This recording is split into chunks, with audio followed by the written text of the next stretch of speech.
You're listening to the We Are Libertarians Podcast Network. Find all of our shows at wearelibertarians.com.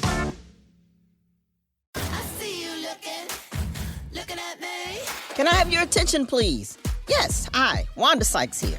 You ever think about all the nicknames we have for breasts? Boobs, tatas, the girls, chesticles, bubbies. Heck, you might even have your own nickname for them. And yet, even though they get so much attention, they're still so ignored when it matters most. What's up with that?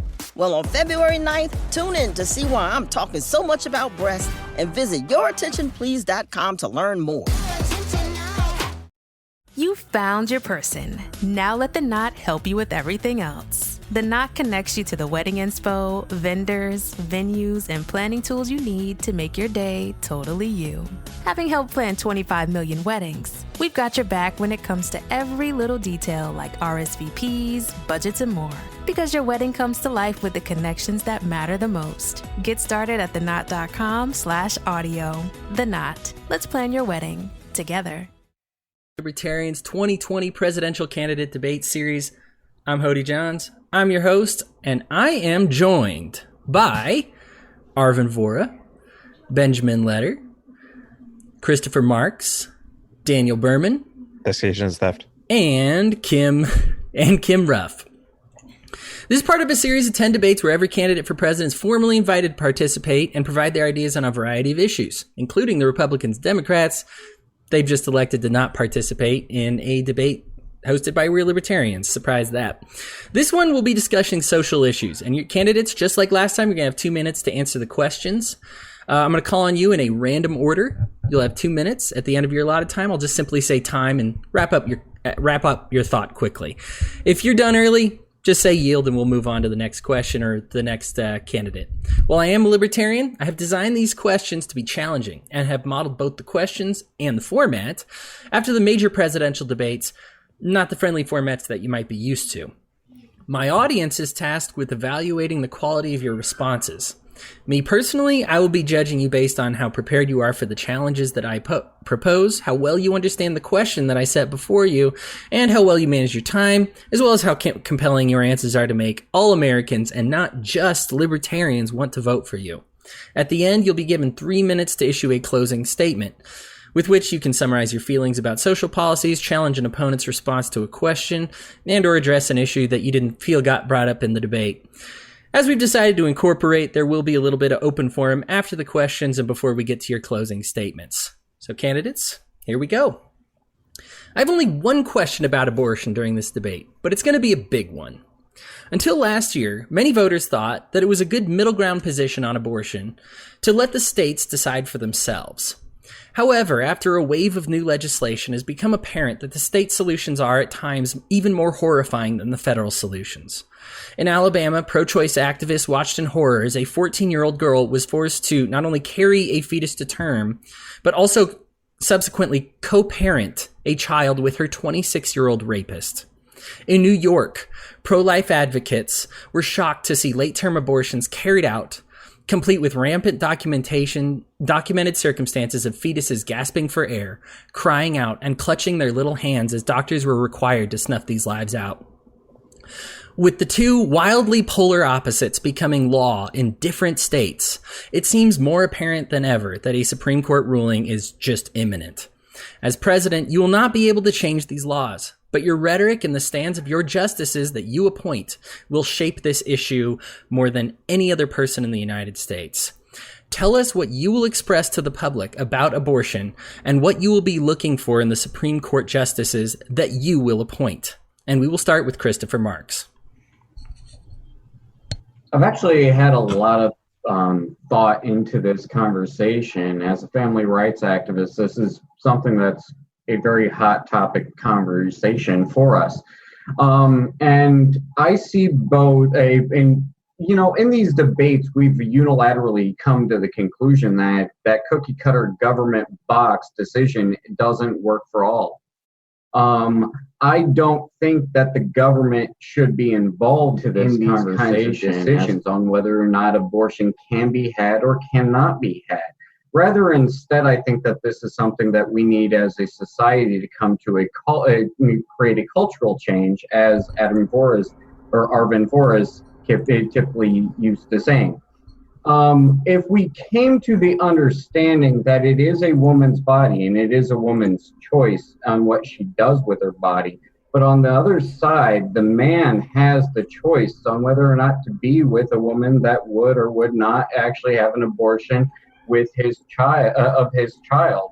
I think that we can all come to the understand that there are consequences for that choice that could be had, and that also, if you as the male underneath this situation where a woman has the choice to either opt into or opt out of being a parent, so should men have the ability to opt in or opt out of being a parent of a child that they may have wanted to be aborted, that that the mother in fact chose not to. Great. So, Let's all right, awesome. Let's pass that next one on to Arvin Vohra. Localization is not the answer. States' rights are not the answer. County rights are not the answer. This is not just true in abortions. It is true in every single subject. Education is mishandled by the federal government, yes, but it's mishandled worse by state governments. Passing power from the federal governments to the states, while popular with some supposed libertarians, is not an improvement. It is a lateral move.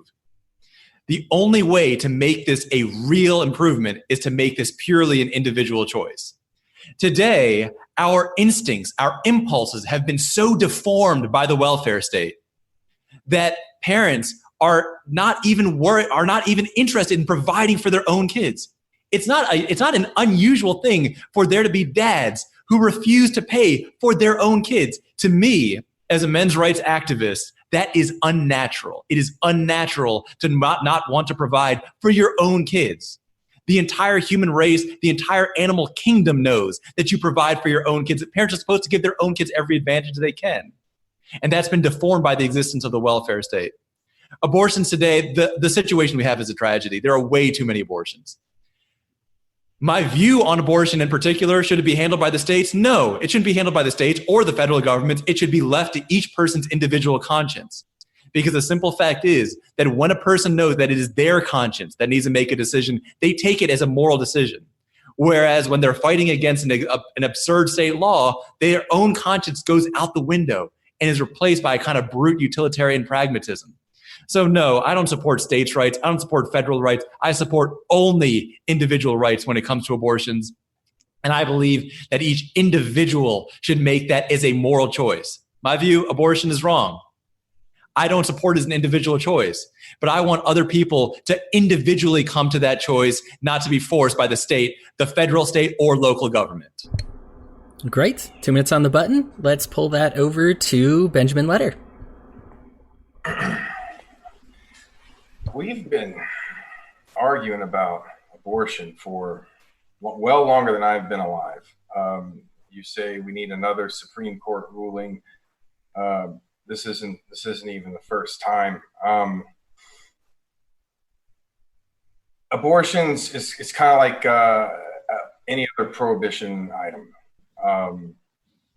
People are going to do that regardless of what is legal and what is not, just like folks buy drugs and hire sex workers and all kinds of other things that are illegal that are actually pretty commonplace in society and have been for a long time. Abortions didn't just come around at the invention of today's modern surgery. People have been using herbs and all kinds of home remedies and things for well over 1,000 years. So it seems like a silly thing to attempt to implement a prohibition on. I don't think that that's an effective way of solving a problem for the folks that have an issue with some of the tragedies that are the result of abortion. I don't think that that's necessarily effective. I think that we have a lot of other effective routes that can be taken. We talk about adoption. Kim Ruff made an excellent post the other day that covered a lot of these topics.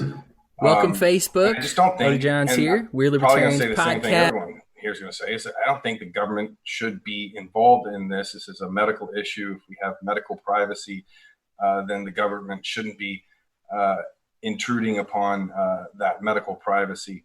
Now, albeit, I don't think anybody here wants to see, this happening, and would like adoption to be deregulated to a point where that could be more of a solution. All right, let's pass that along to Daniel Behrman.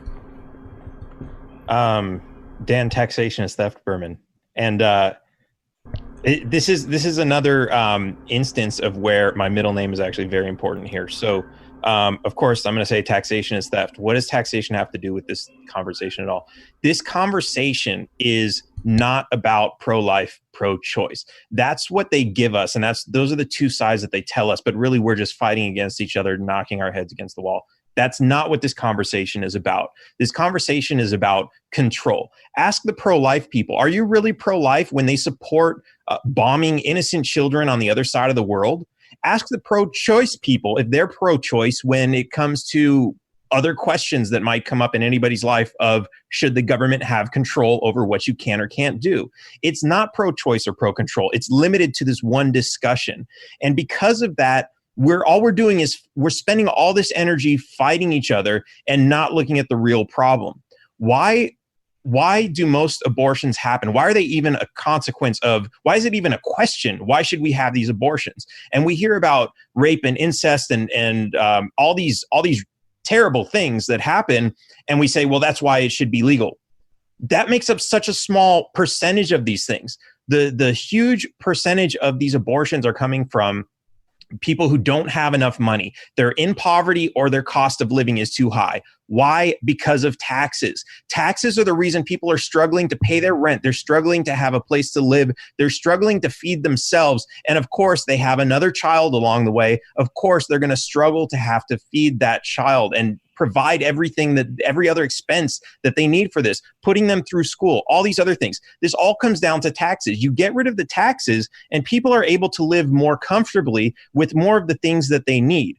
Now, another interesting thing about this is about control. It's understandable that when somebody wants to say that they're pro-choice, they don't want to be controlled. They don't want to have somebody tell them, hey, this is how you have to live your life. And so it's not necessarily about, hey, I want to go around murdering babies. Now, for some people, that might be the case, but that's not necessarily why all these people want this.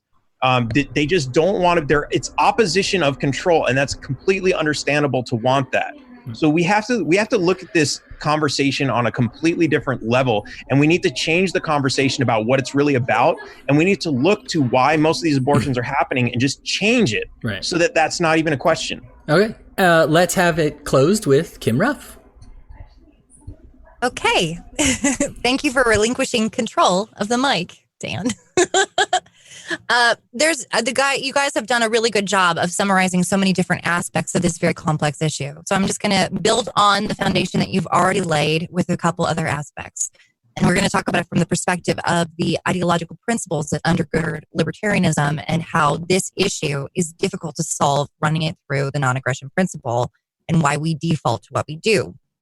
By and large, we believe in the natural rights to life, liberty, and justly acquired property. But there is no medical consensus on when life begins. So it is relegated to one of personal belief, whether it's based on religious doctrine, your own personal values, whatever the case may be. We are drawing lines of demarcation based strictly on what we personally feel is the inception of life, as opposed to what is medically agreed upon.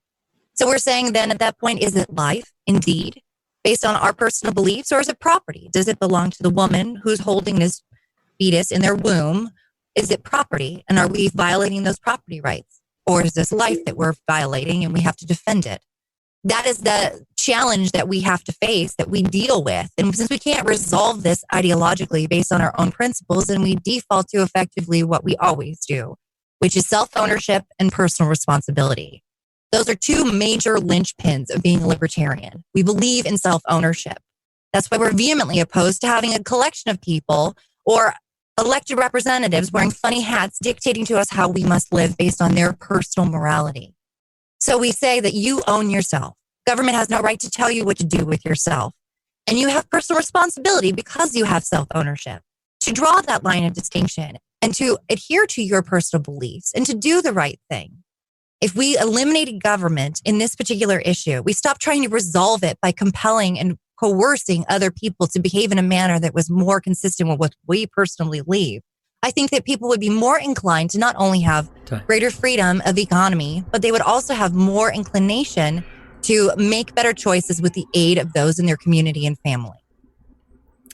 All right. Promised only one abortion question. Good job, candidates. Let's move on. Let's get to ones that are maybe more fun. Recent in terms of our country's history, LGBT couples were granted the opportunity to adopt children, albeit with extra restrictions over straight couples. Trans couples and polyamorous couples still face huge uphill battles when it comes to adopting children. Currently, there are more than enough parents looking for children than there are even children to adopt. However, while it might seem like removing background checks and restrictions are a good idea, adopted children face abuse, violence, and homicide rates far higher than traditional children. How will your policies or ideas help good parents find the children they need while we discourage bad parents from adopting? And we will start where we left off. Kim Ruff. Aw, nerds. Okay.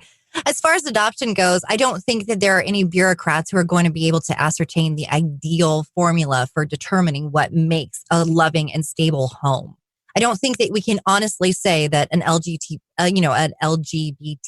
couple is going to somehow be worse parents than a heterosexual couple, or that a child who's with a foster family is going to be less healthy of a loving relationship than what they would have had with their biological. Polyamorous couples, or not couples at that point, I mean, large family units, however one wants to compose their home, provided they're able to exercise their beliefs and be as honest and authentic to themselves, they are going to create a loving and stable environment. If we stop trying to dictate how people are supposed to behave and act, they will create that home and that atmosphere that will be much better for children. There's no policy or one-size-fits-all panacea that's going to make that right. I think we absolutely should get rid of restrictions on adoption. And I do think that if we did do so, we would have a hell of a lot less abortions because more people would have opportunities. All right, let's move that question over to Christopher Marks. Wow. Hi. Family rights activist, adamantly opposed to CPS. CPS is actually one of the leading contributors to those foster children that are looking to be adopted. Why? Because the state agents have actually committed perjury, fraud, and kidnapped those children, and now are trying to human traffic them. I am adamantly opposed to forced adoption. It is no different than the cultural genocide that was committed to the American Indian people through the American Indian boarding school practices. Now let's get to the root of the question that was asked. Should there be additional constraints on someone due to their sexual preferences or lifestyle preferences? Absolutely not. Voluntary adoptions, I think it's an excellent solution to as an alternative to having an abortion. Additionally, we need to do some serious issues in regard to who we allow to actually foster these children. In many states, actually, according to what the most of the parental rights activists all across the United States inform me, that pedophiles, registered sex offenders, can in fact be foster parents to our children. That's what contributes to foster children being 6 times more likely to face abuse, molestation, and end up murdered in foster care. So, I would place some more strict restrictions on who could foster children. I would remove limitations for voluntary foster or for voluntary adoption, but we need to take a serious hard look at CPS. All right, let's pass this along to Arvin Vohra. This to me looks like the dominant heterosexual traditional marriage paradigm seeing the mote in the other side's eye and ignoring the log in their own. Today, most heterosexual monogamous couples have not fulfilled the roles of parents. They are living off of welfare. And government schools are absolutely a type of welfare. They have not achieved the bare minimum requirement for parenting, which is to provide for their kids. Today, we're talking about 50 million families put their kids into government schools, into welfare schools. And for them to have the audacity to say that this perfectly financially solvent a gay couple or polyamorous group or whatever isn't fit to raise a child is preposterous. I believe that adopting a child should be handled purely by the free market. It should be no different than buying a used car, where there's a clearinghouse, there's a place to buy it, people are checking to make sure that they're safe. Somebody who's putting their kids up to adoption through this private agency can go to the agency that says, listen, we are going to do some kind of a check. We're going to make sure that it's not a pedophile or sex trafficker who's adopting your child. And that free market will and already does work. I mean, already there's a black free market, there's an underground free market for adoptions as it stands right now, just as there is for anything else that the government tries to get involved in. The government should have absolutely no involvement in adoption whatsoever. If you want to pay somebody to adopt a child, or somebody wants to pay you to adopt their child, that's your natural right. There should be no restrictions of any kind except for those put in by the free market, which say this: if you are going to be a parent, you need to be able to actually provide for your child, not rely on welfare. All right. 2 minutes on the button. Let's move over to Daniel Behrman. I got my timer. I think I went over last time. I couldn't hear you. You're good. So, yeah, this is an interesting question, and it comes down to government control again. Should the government control what people can or can't do? And the answer is always no. There's a question of, but then you're going to have gay couples adopting children, and then they're going to have these terrible lives. Well, there are plenty of straight parents who are not acceptable parents either.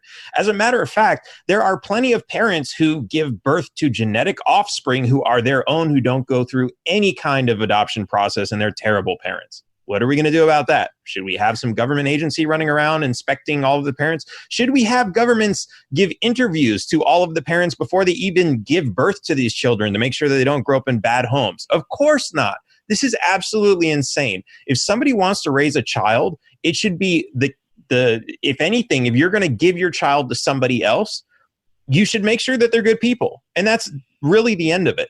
You don't need to, it doesn't matter what their orientation is, what they like to do. Maybe they like mountain climbing. Maybe they like bicycling. None of this matters. None of it matters. They're going to raise these children. Whether or not you trust these people to give them a good education, to teach them right from wrong, these are the important things that we should be looking at.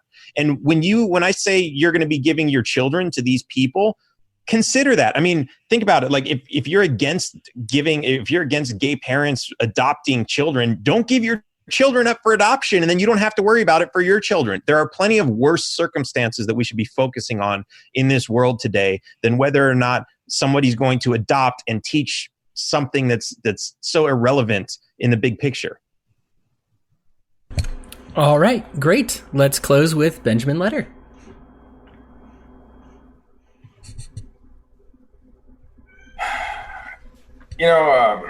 Another big pet adoption is really big in this country, and it's become really successful, and it's not really regulated by government, and a lot of people get involved in it, and whole communities come together to make sure that these pets are cared for and find what they call their forever home. I don't see why we can't streamline this up by getting the government out of the way. And as far as like the sexual preference or whatever kink or lifestyle questions, I'm not going to pretend to be a mother that's ever carried a child to term and committed to do that and plan to give said child up for adoption. But I'm just going to go ahead and assume that most women that would choose to do that would be interested in knowing perhaps who the parents were going to be, interview them, and if those parties were able to come to an agreement and they liked each other, I don't see why the government should be involved. They don't have to be involved in pets. And really the pet adoption business or industry has really done more to fight pet abuse than probably anybody else. So I think that the market would take care of this issue if government was to become uninvolved and let people make their own decisions. All right, thank you, candidates. Moving on to the next one. Marriage is not always a state institution. Personal and private marriages often made no clause for what happened with children or possessions after a divorce. But as the population grew and divorce rates increased, states began to regulate marriage so as to facilitate the divorce process. Would you prefer to deregulate marriage entirely and go back to the problems of before, fix up the approval process now to iron out any existing biases, or do you have other means of addressing the marriage inequality issue or state control of marriage issue? And let's start with Christopher Marks. Wow, it's like you engineered this whole debate in my wheelhouse. Okay, first off, yes, the ever-increasing divorce rate within the United States is what actually facilitated the demand for the states to become involved. And when those states became involved, they went to the federal government again. They stuck their welfare baby hands up in the air and they said, federal government, please give me some of that very lucrative Social Security trust fund money. And the federal government said, sure enough, here you go. This is the reason why child support enforcement and as well as CPS practices is actually one of the largest contributors to the over $50 billion a year mismanagement of your Social Security trust funds. What causes marital problems most of the time? In my research, money, financial insecurity within the private relationship of the two parties has been a overwhelming contributor to what causes a relationship to break down. And as we can go to taxation is theft, and ask him what is the largest contributor to actually impoverishing the American people. It is our government sticking their hands into our wallets and taking from us what is ours. So if we limited our government, we cut down what is the redundancy of government agencies, we cut off the federal mismanagement of the people's Social Security trust funds, and we left the states out high and dry without being financially incentivized to continue causing a controversy to occur within our family court systems, then they would say there's no money in this and we're out. Time. Good timing. Let's move that along to Benjamin Letter. I don't know if I need to spend a lot of time on this one. Why is the government involved in marriage in the first place? So they can get a fee? They're not involved in every other contract. If I want to buy something or sell something, or if we want to make an arrangement, they don't have to be involved in that. I don't think the government should be involved in personal relationships. That's all there is to it. All right. Short and sweet. Let's get Kim Ruff's thoughts on this. It's pretty simple, Hody. I don't think that the government has any business dictating who can get married or what folks want to define their relationships as. That is entirely their business. And if they choose to go the religious route, then that is strictly between them and whatever religious institution they seek. There should be no greater benefits conferred upon people who get a marriage license than there are in any other pairing. And people shouldn't be denied the opportunity to be the legal power of attorney or the medical power of attorney, or get the same sort of considerations or be on each other's insurance than anyone else if they so desire. It has nothing to do with the state, and the state shouldn't be involved. And I yield my time. Okay. Arvin Vohra, would you care to elaborate? Well, I first want to disagree with a little bit of the history over there, because one of the major impetuses behind the marriage licensing movement was actually to ban interracial marriages. And that is a very critical part of the history. That is, marriage licenses have a very ugly history in the United States. It then continues to a modern era of total and absolute barbaric incompetence. The default has become in many states, in divorce courts, especially when dealing with children, that the following arrangement happens where the father gets the right to pay, and the mother gets the right for custody, which sounds like something out of a fable. Like I think I once read a fable of two brothers where they had to share a cow, and the evil brother basically said, "I'm going to take all the milk, and you get to deal with the front half of the cow and feed the cow." I mean, it's an idiotic bargain. The idea that you don't get your kids, but you do get to pay for them is insane and absurd. That's what the state is doing.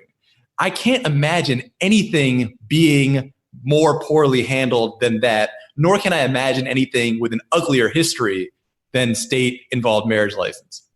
The high divorce rate speaks for itself. That is a 60% failure rate over something that doesn't work. And I don't think that's bad. I think that when people leave an unhappy situation, when people stand up for themselves, I don't think that's a wrong thing to do. I think if you're in the wrong place, you should leave. And a lot of the toxic marriages are now able to end more easily because people have rights, they have more financial solvency, they have more financial ability, etc. So I don't see that as a problem, but I also don't see the government being involved as having helped anything at all. What I want to see is getting the government completely out of all aspects of marriage. Between any gender and any number of consenting adults, you should be able to do whatever you want as long as you don't use any welfare to do it. Thank you. Let's close with Daniel Behrman. So this is a really interesting topic, and I've talked to a lot of people, and I asked them, what is marriage? And the first thing everybody says is it's an institution. What the fuck does that mean? Like, it's this word, it's this rhetoric that people have. Marriage is an institution. What's an institution? And nobody can define it. Most people can't define it. It's rhetoric. It means absolutely nothing. The reality is it's a government scheme to get people signed up to the government so the government can start keeping better track of you and all these other things. When you start having children, that's all kind of woven into the system now. Of course, when we talk about divorce, like Arvin was talking about, there are all kinds of rules and regulations that now control your relationship. Now, I ask a lot of people, why do you want to get married? And some people say, well, because I want to show my love for another person and we want to be together forever. Okay, fine. That's great. That's a great reason. Why do you need government for that? And then they say, oh, well, we get a tax discount. No, that's actually a myth. In some cases you might, but in most families today where you've got both people in the marriage working, you really don't get a tax break for that. It's kind of a myth. There are some things where you get to make medical decisions if someone else gets sick. A lot of that you can do with power of attorney. You don't need the government to get married. In fact, I myself am married without government. And the great thing about this is that free people don't ask for permission. I don't need the government's permission to spend the rest of my life with somebody that I want to spend the rest of my life with. It's just not even a question. Why would I want to do that? Why would I want to get the government involved? Okay, thank you. Sorry to those of you in Salt Lake City. We've gone dark there because you used the F word, Dan. Appreciate that. No, that's all right. We always get more hits whenever I'm able to put explicit in the title of this, so I appreciate that. I'll actually. drop a couple more. No, okay, thank you. I want to sound like a Slim Shady album after this. Okay, let's move along. Let's talk about baking the cake. Shop owners are granted public protections in exchange for providing public goods and services. In the current climate, these laws are inextricable unless you intend unless you also intend to provide protection or prosecution against theft and fraud, or drop those laws involving threat that protect people against theft and fraud. So would you rather force a shop owner to provide services to all people indiscriminately, even if his or her personal code of conduct would ordinarily discriminate against some of them? Or would you rather force the public to pay for protection for this bigoted shop owner, or protection for themselves from fraud from this said shop owner, in order for them to practice their craft on their terms? And we will start with Arvin Vohra. There's a few contention points I have with that description. The first is the idea that if we didn't have police, that most bakeries would be under this constant threat of roving gay gangs, I don't think is a realistic description of any kind of possible likely reality. What the police do today is just not protect. It's not protect and serve. Maybe if they did do that, I might have a higher opinion of them, but they don't. Primarily, you see them wasting time and money with speeding tickets, and most states have become dependent on the revenue from speeding tickets. If you actually get robbed, they don't do anything. That's covered by private insurance. Private insurance already covers that, and the police don't do anything other than show up in a silly-looking costume and write a report about it. So first, I don't think that the police do what you're suggesting that they do.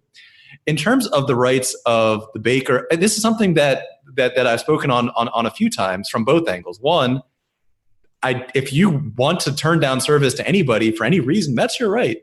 I've never yet met a business owner who's so financially flush that they can go around turning away business left and right.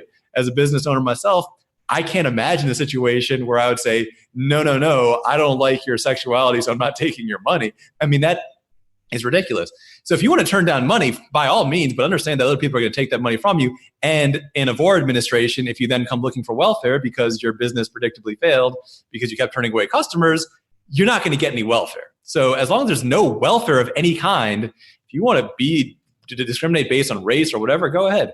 Right now, many of us, many in the libertarian community are being discriminated against by Facebook and other places. We've been deplatformed because Facebook doesn't like our ideas. That's Facebook's right.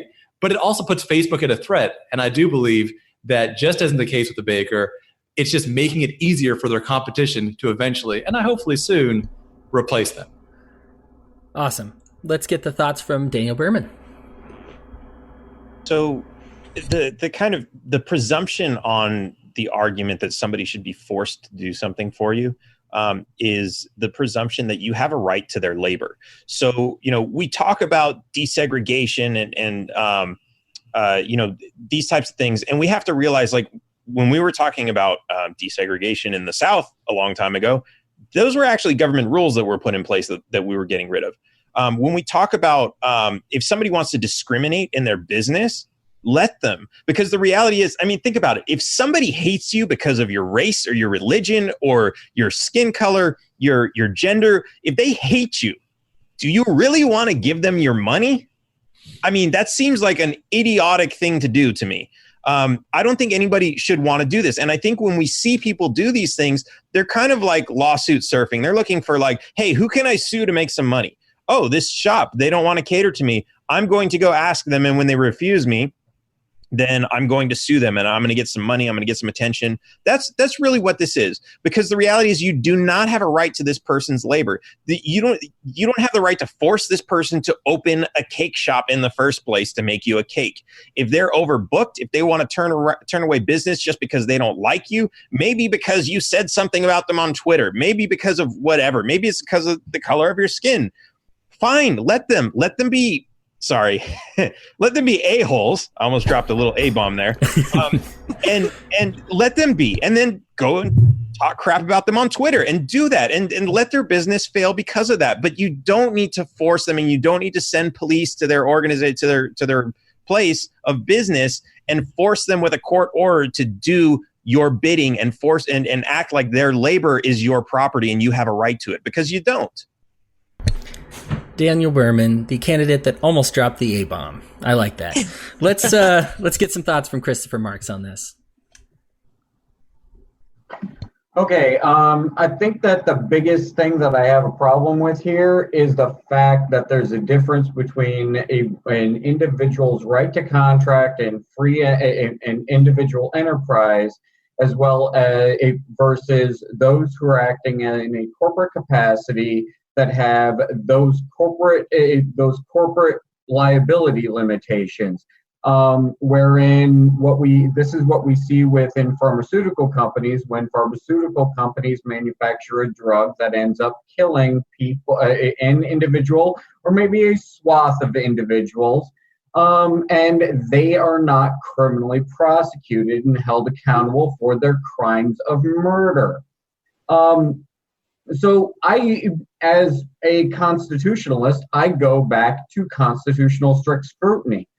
Summary of the Constitution and government privilege is the government has the limited privilege to govern over, aka regulate, those who are acting in a corporate capacity through the Commerce Clause, and those who have committed a crime as defined by Corpus Delicti. In this situation, is this bakery an individual enterprise, or do they have corporate protections and limited liabilities? If they have corporate protections and limited liabilities, then yes, in fact, the government has the ability, and justly so, should say you cannot discriminate against who you are serving your products. However, if it's an individual enterprise and their free right to contract, then no, the government doesn't have the limited privilege to get involved in that private contracting situation. To say that we're going to go ahead and put a hands off on this, all you have to do is look at the southern states and see what happened during the time periods of segregation. Thank you. No worries. Let's go to Benjamin Letter. I thought this was ridiculous in 2016. I think it's ridiculous now. I was sitting here a moment ago asking myself, why are we all up in everybody's business? And like Daniel said, would you want a cake or a pizza from a guy that didn't like you? I wouldn't eat that.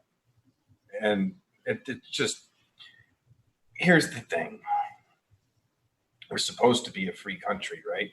Yet the taxes are taken out of your check before your check even goes to the bank. And then now you don't even have the right to say, I'm not going to serve this person. That sounds a whole lot like slavery to me. And it just doesn't feel like a good direction to go. I think if you have a business, you can run the business the way that you want to. And if you are a customer at that business and you don't like them, go somewhere else. And if there's nowhere else to go in your town, it sounds like they need some competition. So maybe you and your friends can organize a venture to compete against them. That's really all there is to it. Okay, great. If you are listening to us on Facebook Live and you have a social question for the candidates, we actually are going to do an open forum, and I will shoot them if there are any questions or comments or anything you're wanting to voice, that we're going to talk about those. So voice them now, and I'll get to look over those while that we go through these back four questions here. All right, next question.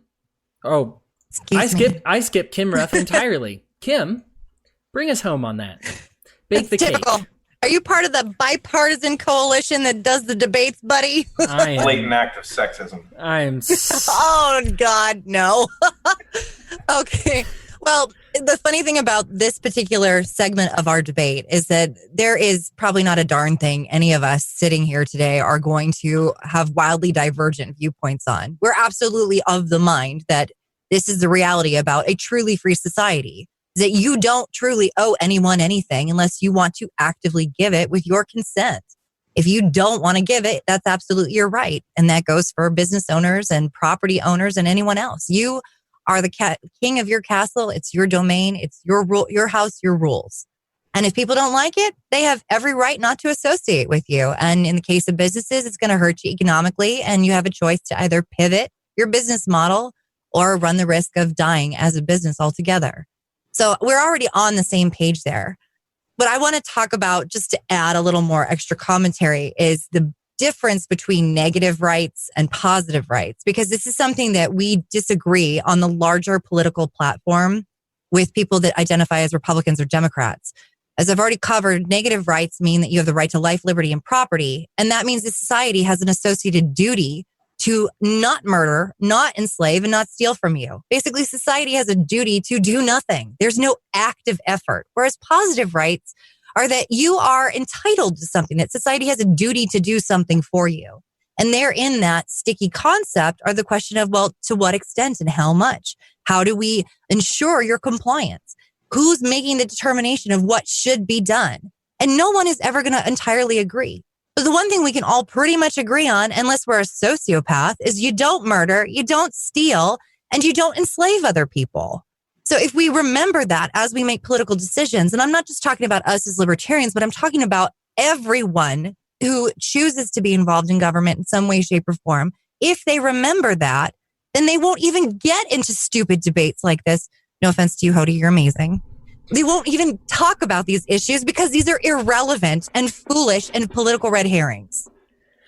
I have 3 more debates, and on one of them, I'm not going to forget to ask somebody a question. I feel it coming. I was thinking this is going to be the one, but maybe it's next week. Oh, no, I want it now. I want it now. I know, I did too. I wanted it out too. Anyway, let's move on to the next question here. Advocates for and against the death penalty both agree that reform must happen, but disagree on how it must happen. If the pro-capital punishment people have their way, fewer resources will be used due to a quicker punishment. However, the state will also have the ability to execute criminals. On the other hand, if the anti-capital punishment people have their way, the burden on the taxpayer will be heavier due to keeping murderers and rapists alive on the taxpayer's dime. What reform will you push for while you were in office? What type of legislation would you hope to see on this? And I will start once again with Arvin Vohra. Let's start with this underlying idea that the major cost right now is keeping murderers alive. That is not the bulk of law enforcement costs at all. Most of our prisons are jammed with nonviolent offenders. As president, the first thing that I'm going to do is I'm going to pardon. First I'm going to pardon Julian Assange, Ross Ulbricht, and Edward Snowden. Then I'm going to pardon every single nonviolent drug user, nonviolent drug seller, nonviolent drug trafficker, nonviolent drug kingpin like Ross Ulbricht, everybody who's only in jail for a weapons charge, and everybody who's there just for a cryptocurrency type charge. And right there, you're going to see a huge savings in cost. I mean, that's a huge cost reduction right there. In terms of capital punishment, the appeals process and the whole process of that is so expensive that you're not really saving a lot of money. But even if you were saving a lot of money, there's a very deep moral question here, and also a question of competence. I don't trust the government to do anything. The government can't handle the most basic level of law enforcement properly. Instead of actually protecting us on the streets, what do? They waste our time and money using silly speeding tickets and nonsense like that. Instead of actually dealing with the backlog of rape kits, which is literally evidence collected after a rape, they're just spending all of those resources going after nonviolent drug offenders. Most recently, a unanimous congressional vote decided that the government should spend its resources not on going after actually trafficked kids, no, but actually going after sex dolls that look like kids. And while I would agree that that's gross and weird, it's an idiotic way to spend law enforcement money. The government does not have the competence to do something like this. I don't trust them to do anything, let alone to make decisions of life and death. And if you look at how they've made those decisions, you see huge biases in race, economic ability. That capital punishment has not been done fairly or justly at all. And so I do not support the government being involved in capital punishment at all. I'm 0 for my last 3 on Arvin liking my questions, you guys. It's starting to hurt my feelings. And apparently my sex doll is gross and weird. Let's move this over to... I'm kidding. Let's move this over to Benjamin Letter, please.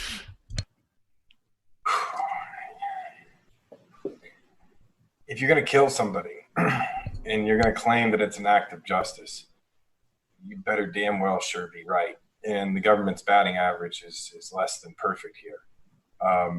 And we have a lot of cases where we have, evidence that hasn't been tested and all this kind of stuff. And we have celebrities, petitioning governors to pardon. And both Democrats and Republicans never fails. Look how hard their hearts are. How often do you see a Democrat or a Republican governor actually put a stay on a case and say, okay, wait, we're not going to execute this guy just yet. We're going to actually finish doing our due diligence first. How often do you see that?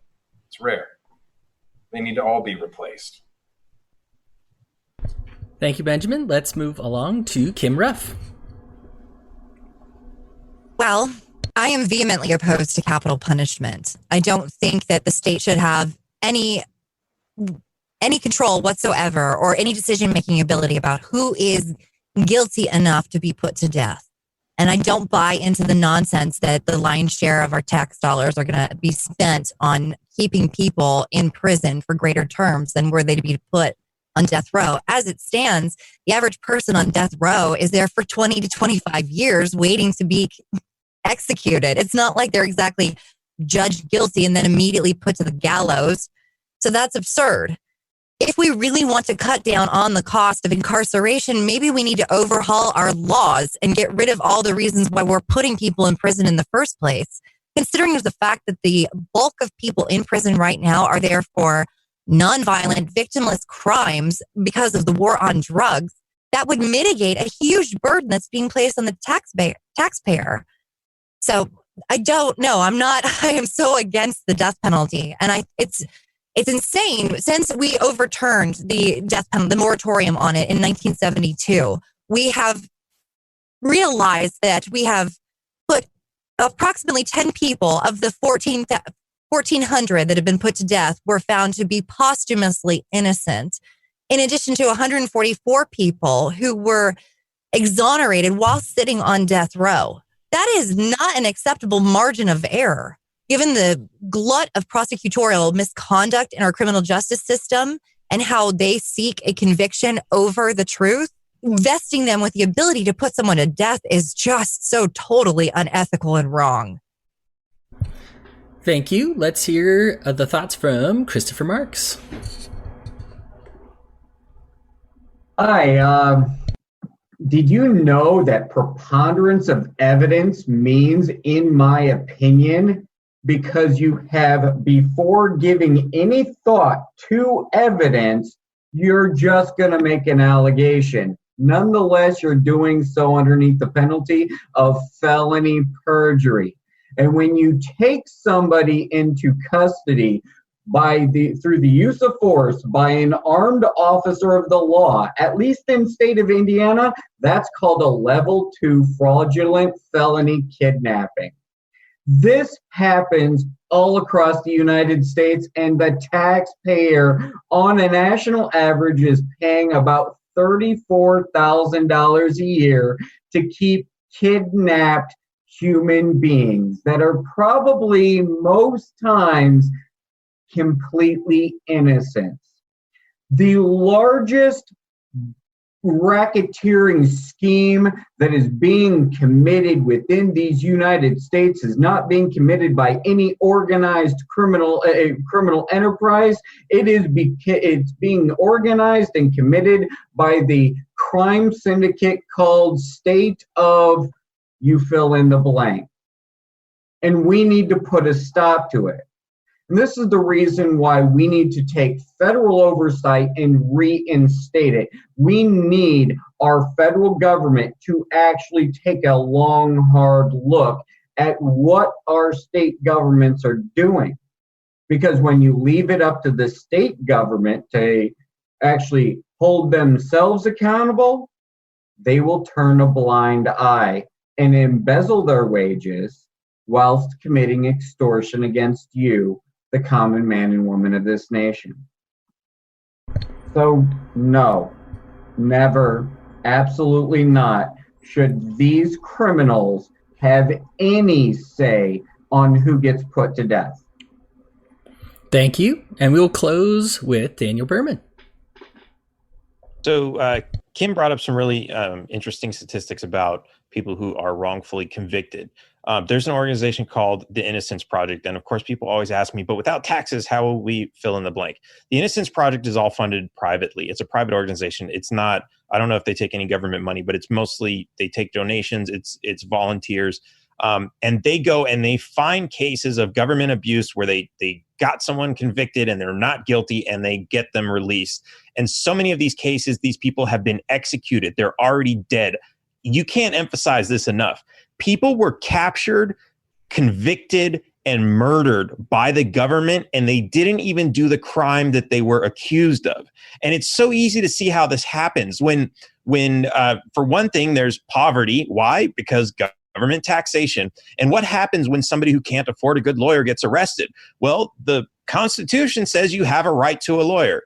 Well, who's going to give you a lawyer? I mean, do they just come from nowhere? Does the court say, well, we're going to give you a lawyer, we're going to pay for it?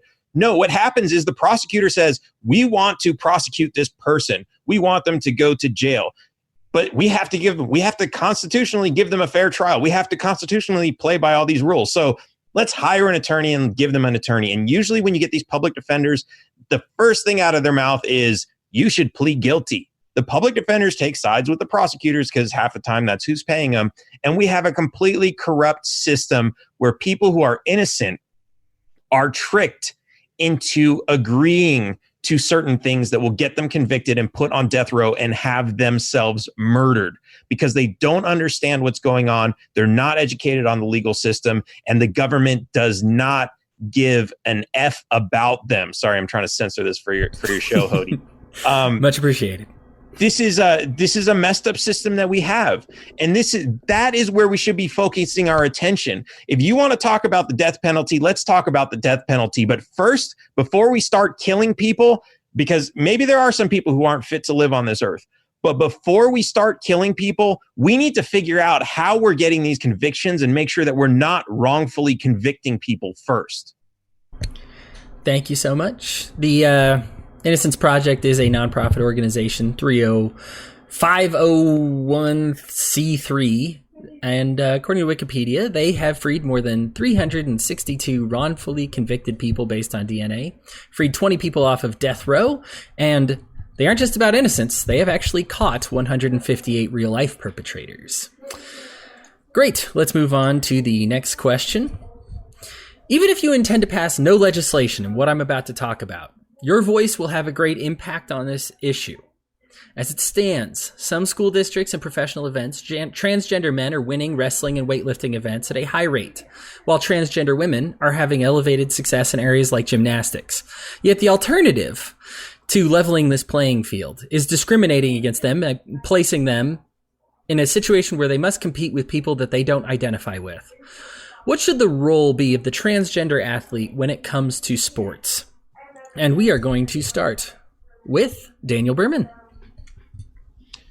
That's an interesting question. And I've always looked at this like, there are different classes of opponents in these things. So like when you have boxing, you have different weight classes.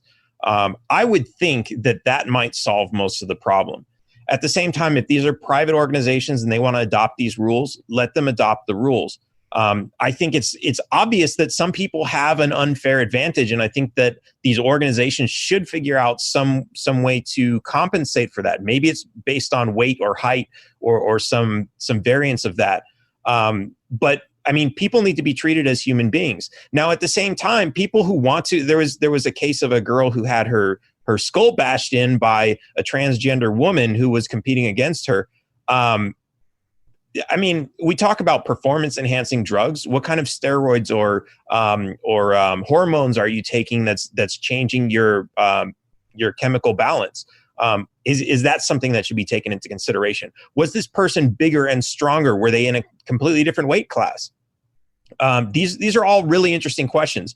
But at the same time, if the woman who unfortunately had her head bashed in, she voluntarily participated in this sport, and that's not something that I would want to do myself. I mean, I don't know why I would want to subject myself to that, whether it's somebody who's my size or even smaller than me. It's kind of a barbaric sport to begin with. So, when we're talking about track and field, that's a little bit different. But I mean, who always wins those? The taller people, right? Why? Because they have longer legs and they can run faster. It's genetic predisposition. So whether you want to break that competition into, okay, well, we're gonna have a track team that's female and male because genders, they're going to compete differently. Well, why don't you separate them by height? It's really kind of a weird thing that we have. Okay. Let's go to Kim Ruff. Thanks, Hody. So there's a couple things I want to touch on here. One of the things that Daniel said, and I think this is probably more just a slip of the tongue more than anything, is he said unfair advantage. I don't actually think that somebody who is trans female competing as a female has an unfair advantage against women who were born biologically female or cisgendered women. I actually, if you know anything about hormone replacement therapy, when you take estrogen, it does decrease your muscle tone. It does decrease your muscle mass. You aren't as physically strong as you would have been if you had the same level of testosterone that you had been biologically predisposed to. And the same thing goes in the reverse. If you're taking testosterone because you're a trans male, you're going to increase muscle mass. You're going to increase strength and endurance. That's just the reality when you're dealing with the endocrine system and this hormone replacement therapy. So it isn't like they aren't commensurate. Additionally, as Daniel very rightly pointed out, there are already existing genetic differences between people in general. It has nothing to do with biological sex or chosen gender. It has everything to do with just genetics. In the case of track and field, as he very rightly pointed out, the people who typically excel at that usually hail from Africa, and it's strictly because they have longer hamstrings. That's just genetics. They cover this in a really great book called The Sports Gene. Should we say to people, should we play this like Harrison Bergeron by Kurt Vonnegut and say, if you want to be a ballerina, in order to not upset the other ballerinas, you all need to wear a cinder block around your neck, lest ye be better than? If somebody self-identifies as female or self-identifies as male, and they are going through the process of transitioning, there is no rational reason why they should be excluded from participating in the sport that their gender chooses. And quite frankly, as a woman, I hate the fact that we have handicaps in sports. We should be able to try and compete on a level. And if we can't, we're just not good enough. We shouldn't differentiate. All right. Let's hear some thoughts from, I'm sorry it's not about economy, but Arvin Vohra. There are a few issues here. The biggest one is this. When you look at, say, one public school team competing against other, we're trying to figure out what's the fair thing. There should be no public schools. They certainly shouldn't have the luxury of a sports team, and there should be no funding for that of any kind from the government. In terms of a private league, different private leagues will do whatever they want to. I mean, that's the point of a private league. This is a complicated, growing issue. I don't think anyone has all the answers to it right now. Now, the people who have suggested that, right now it's not really fair to women. I mean, there's many people I've heard who basically argue that the existence of women's sports is basically an athletic affirmative action program for women, and that they say basically, as Kim just said, that everybody should just compete at the same level, and there shouldn't be separate leagues. And maybe that's what the future is going to hold. Or the future might say, we just want to see biological females who are the fastest runners. And if there's a big market for that, I'm sure some company will say, listen, that's what we're providing. And that's the idea here. I don't think that the president needs to get up there and say, here's what sports should do. I mean, sports don't rise to the level of national security or anything like that, where a president, even by any stated standard, should be involved, let alone by my standard, where I don't think that the president should even really be involved in that. So what should the president do for something like this? I think he should say, listen, there should be no government funding for sports at all, no government-funded football stadiums, no government-funded public schools, no government-funded public school stadiums of any kind. And then let the free market do what it does best. And my prediction is, at the end of all of this, the free market will come up with an elegant solution that takes this to the next level, that's better than anything that we're discussing right now today. The key is to let competition and innovation solve complex problems rather than expecting a president to. Great. Let's move this question to Christopher Marks. Hi. When I was in high school, I was in wrestling, and something peculiar happened my sophomore year, and that was females started arguing that we either needed a female wrestling team or that they should be able to compete against men. And I actually wrestled against a female my sophomore year. She was highly competitive. She held her own, and I feel like that if certain things had happened, she had trained harder, she knew how to do moves better or something along those lines, she could have beaten me. She didn't, but that's neither here nor there. It doesn't matter about gender. I don't believe I wouldn't even go as far as to saying that just because you have a certain genetic predisposition, you can overcome any point of adversity if you work hard enough. And as far as regard to what the president can do in this matter, quite frankly, I don't think that the government should be involved in this decision. Killed my time. Okay, cool. I know you're trying to brag, but I think sophomore year is actually when most men are wrestling with their first female. Chris, let's go ahead and ask. We'll get the closing thoughts from this on with Benjamin Letter.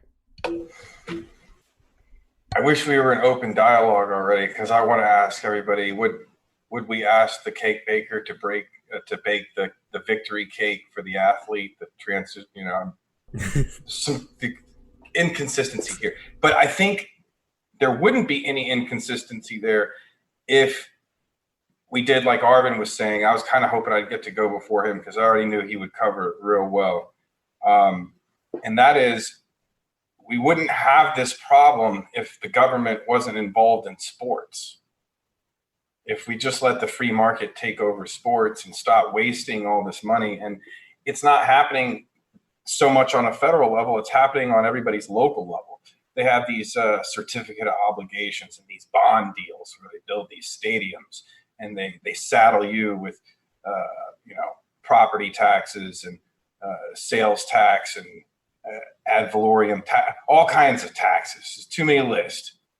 Daniel Behrman's probably got a list on his website. Dude, right? He will soon if he doesn't. But if we weren't involved, the government wasn't involved in school sports stuff, this wouldn't be happening. And different leagues would branch out and people would get to enjoy. They'd have more flavors, they get to enjoy. So that's a really great incentive, to say, you know what, we've gone way too far with this government spending on things like school sports. Back away from that. Let the private sector take over. And you know what? You might create yourself a job, maybe a job for a friend.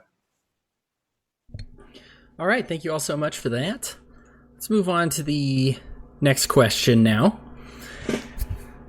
Death by assisted suicide is gradually making its way into the public eye, which means that cases are less and less clear-cut, but they are still coming to light more frequently. Recently, a 17-year-old girl who was raped requested to be euthanized due to her agonizing psychological pain. Her request was declined, and so, under medical supervision, she refused to eat until she starved to death. On one hand, approving a death under these circumstances is tantamount to murder, since this patient, with care, could have hypothetically recovered.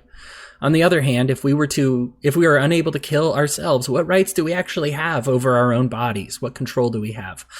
Where would you stand on this painful decision, and where do you see the future of this going? And we will start with Kim Ruff.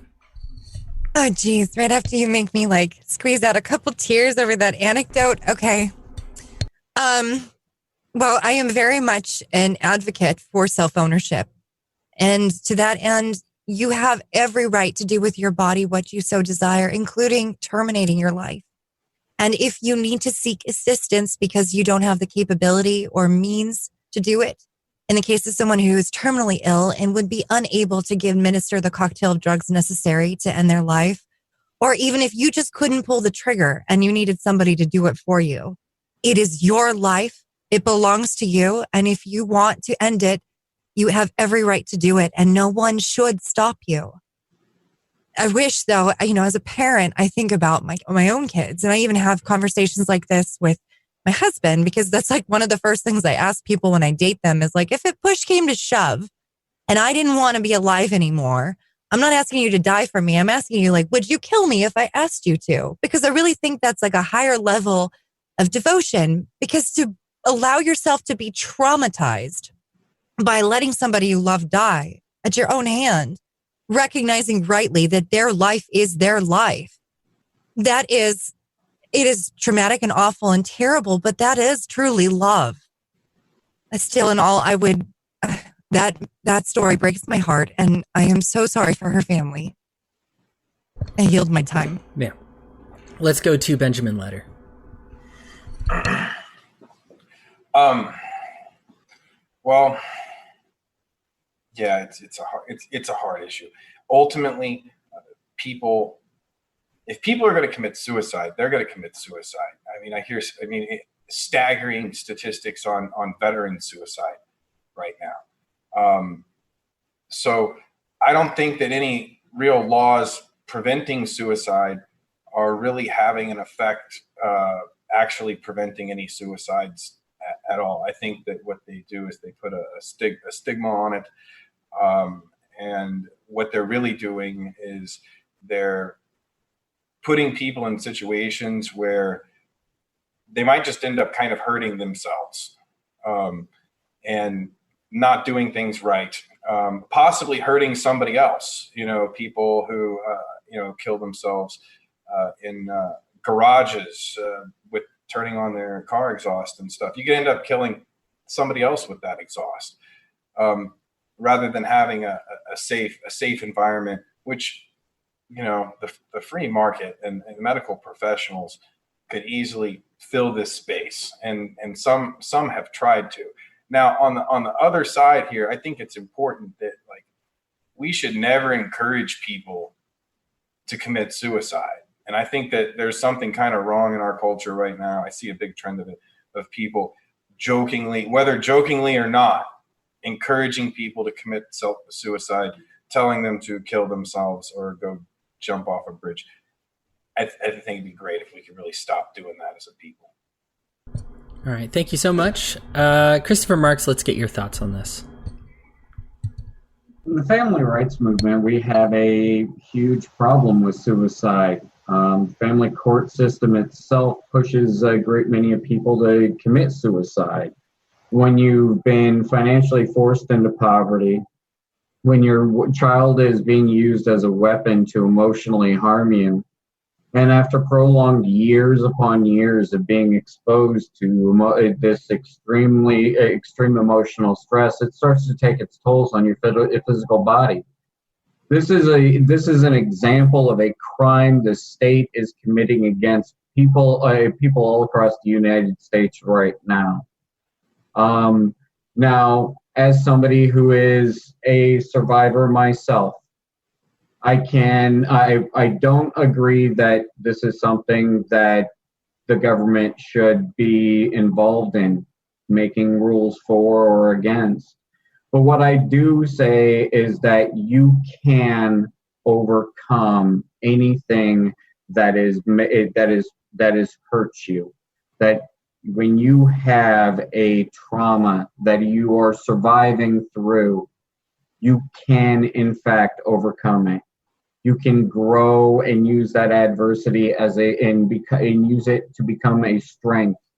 And I would encourage anybody and everybody that is possibly even considering this to think of what you can do for others utilizing the trauma that you are surviving through, and not take your own life. I yield my time. All right. Arvin Vohra, let's hear what you have to say on this one. A tragedy like that, having been amplified and forced to become so much exponentially worse, it's an unspeakable thing that's happened. And the idea that somebody would be in that much pain, I think it hurts all of us to even imagine somebody in so much pain that they want to die, not because of a physical thing, but because of a psychological traumatic thing that it's hard for any of us to really even imagine that, to think about it. You think about your loved ones in a situation like that. It's very difficult. The legal aspect of it, I think, is clear. If an adult has the right to make those types of decisions, I wish he had made a different decision. I think having worked with so many people and met so many people that have found ways to come through that and come through that in some ways stronger, I think that it's a tragedy what happened in that circumstance. I'm reminded of a discussion I had with one of my best friends. He's a spinal surgeon. And somebody came to him asking if they performed euthanasia, essentially. And what he told her, he said, "There's nothing wrong with you that I can't fix. in 2 hours. Now imagine this. Imagine if she hadn't had if this patient hadn't had the ability to just go to a doctor and ask that kind of question. She might have tried to kill herself over a procedure because of the sheer agonizing pain she was constantly in, over a procedure where she was cured in 2 hours. When you cut people off from help, you end up with worse decisions, not better.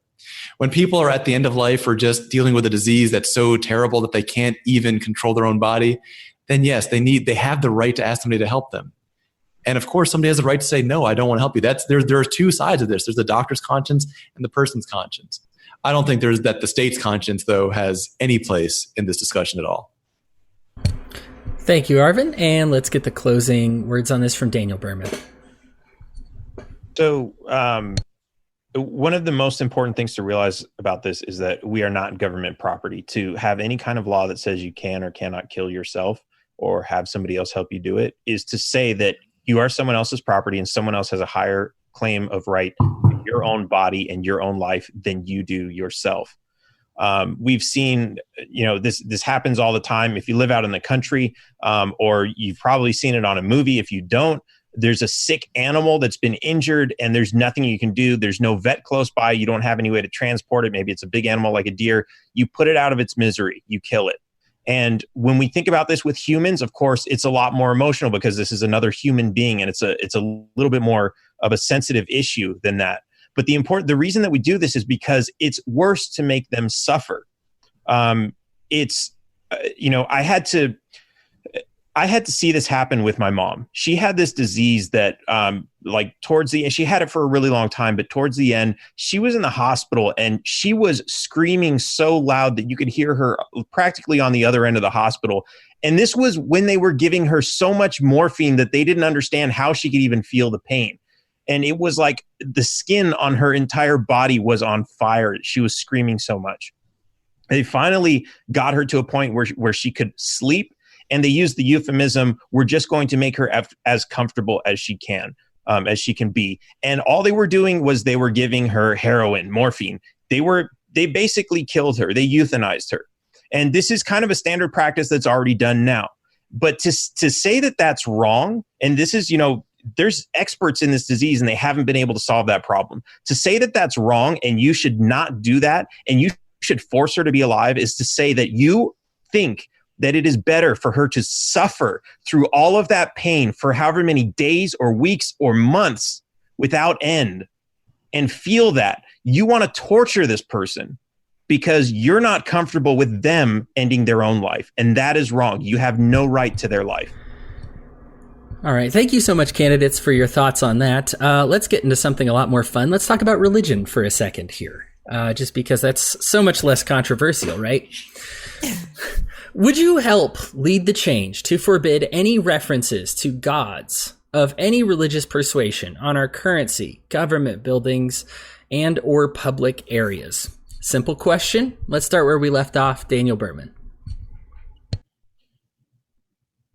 That is an interesting question. No, I don't think we should put God on anything unless it's private property. If you want to have your own property, absolutely do it. If you want to have your own schools and they're funded by your church, absolutely do it. We come into this competition where, what happens when the government is saying, well, this is a tax-funded organization and we're going to put God on here. Well, does government then start favoring one religion over another? Or as the Satanists have showed, come along and say, well, if you're going to put a statue of your God here, we're going to put a statue of our God here, and the taxpayers have to pay for it because we have to treat each religion equally. It's kind of nonsensical. And the reality is government has no role in religion. That's not even their job. Government's job is not to spread religion or teach people what to think or believe. It's to protect our rights. And that's simply it. It doesn't need to put the word God on anything. Okay. Thank you so much. Let's go to Kim Ruff. So this question has two aspects to it. The first aspect is obviously about the separation of church and state and making no law either favoring or penalizing. And I'm, of course, in the opinion that should be the case, that you should not mix the two. You shouldn't commingle. That being said, we already have these things. They already exist. We have our currency has got references to God to it. We have references to God in courthouses and the 10 Commandments on courthouse steps, and the extraordinary amount of money and energy and effort just to extract that and to have something that's absent that is incredibly wasteful and dumb. If anybody is their Jimmy so rustled by the fact that those things are referenced, I will remind them this was part of our culture, just as your culture was part of you once. We've evolved past that. Don't do it anymore. But why waste the time trying to get rid of it? Just don't do it anymore. That's all I have to say about that. All right. I'm in Utah, so there's a lot of Russell Jimmies out here. Arvin Vohra, what do you think? Well, I'm going to have to once again disagree with you a little bit, Hody. Damn because it. when I look at my currency or currencies, Bitcoin, Dash, and all these, I don't see God referenced there at all. Nice. When it comes to the Federal Reserve, to the U.S. Treasury Department, I don't think the government should be involved in currency at all. And so as president, the first thing I'm going to do is pardon every single person who has been arrested or fined or punished for using Bitcoin, for minting their own currency. For example, the Ron Paul, the silver dollars that went out a while back, and of course that person got arrested. I'm going to pardon all of those people. I think we need to have competing currency in the United States. And some of those currencies are probably going to say God on it. If somebody hands me an ounce of silver that has a picture of God or has the word God or has a picture of Satan or the word Satan, I don't care as long as it's legitimate real silver or some other currency that has some amount of purchasing power. When it comes to the courtrooms, to me, we're just not going to need that many courtrooms at all when it comes down to this, because we simply won't need that many courtrooms when you get rid of all the victimless crimes. In terms of people getting their jimmies rustled, as Kim just mentioned, as something that goes around intentionally trying to trigger people, when I do see that stuff, to me, it sets a bad standard, because when you see the 10 Commandments in a courtroom, or near a courtroom, that to me is a problem, because those commandments don't reflect any kind of law. Monotheism is not a law. While I think it's good to be respectful of your parents, I don't think that honor thy father and mother needs to be a law. I don't think it's so important that you don't take any God before this God. And so that paves the way to people trying to legislate morality. We need to have a separation of church and state. Morality of any kind should not be legislated. And we need to have a lot fewer courtrooms in the United States of America and a lot more free market. Cool. Let's move that along to Benjamin Letter.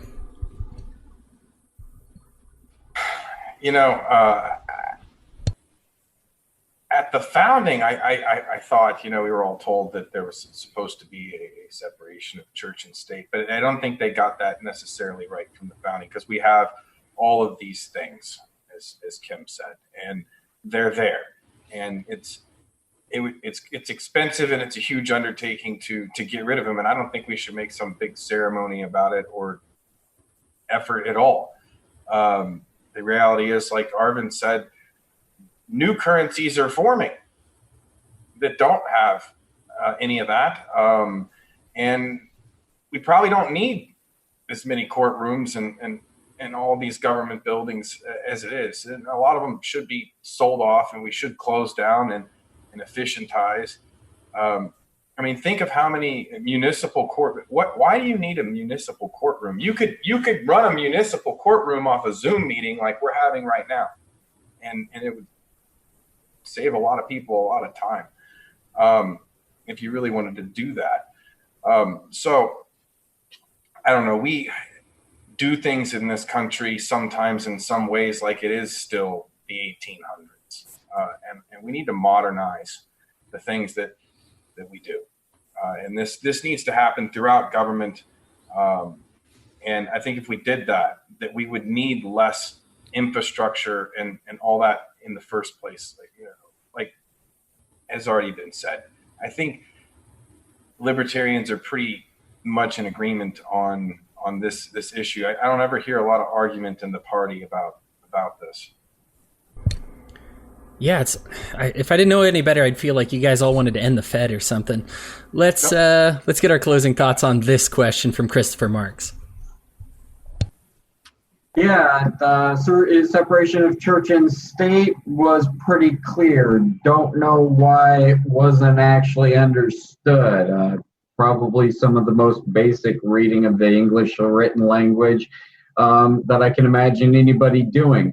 But should we utilize somebody else's assets to pave over this blatant, idiotic rhetoric? No. If people wanted to voluntarily consent to paving over said markings, I don't necessarily think that I would disagree with that, as long as something else didn't go up that would constitutionally or would go against our constitutional principles. So yeah, but like Kim said, it's already there. I don't see the point in wasting the time and covering it up. But yeah, it shouldn't be done. As far as Federal Reserve, that ending the Fed thing is part of my agenda. So not really too concerned about what the Federal Reserve banking institution does. Great. Thank you so much, guys. Well, that concludes the formal questions. We actually had plenty of time. I mean, at least 10, 12 minutes to ask some questions from all the rest of the guys here, see what the Facebook guys had to say. Let's start with one that I didn't get to. And I'm just going to throw it out there generally to talk about, just to give you something to talk about. But let's talk about affirmative action. Oh, yeah. Yay! Wasn't some of that overturned a few years ago? You know, so affirmative action, I mean, God, we talked about this a little bit earlier where we were discussing whether or not there should be discrimination or certain privileges conferred on certain groups of people or certain penalties applied.